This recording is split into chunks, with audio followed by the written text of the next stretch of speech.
Welcome back, everybody. Today, I'm going to teach you how to remove Grammarly from Google Chrome.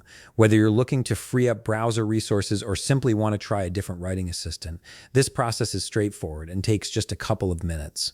Start by opening a browser window and navigate to www.grammarly.com. Once you're on the site, sign in to your account if you haven't already. After entering your credentials, you'll be directed to your Grammarly dashboard.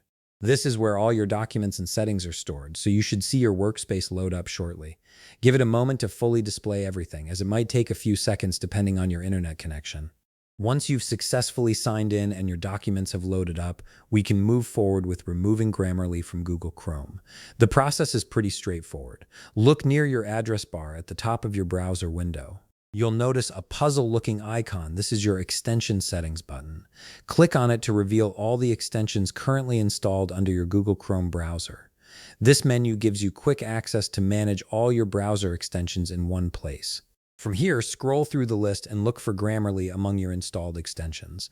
Once you spot it, click on the three-dot icon next to the Grammarly extension. A context menu will appear with several options. From this context menu, simply click on Remove from Chrome.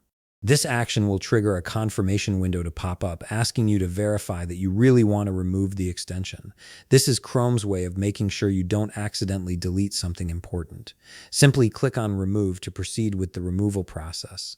And that's it. Grammarly has now been completely removed from your Google Chrome browser. The extension will no longer run in the background or check your writing across websites. If you found this video helpful, please leave a like, subscribe, and see you in the next video.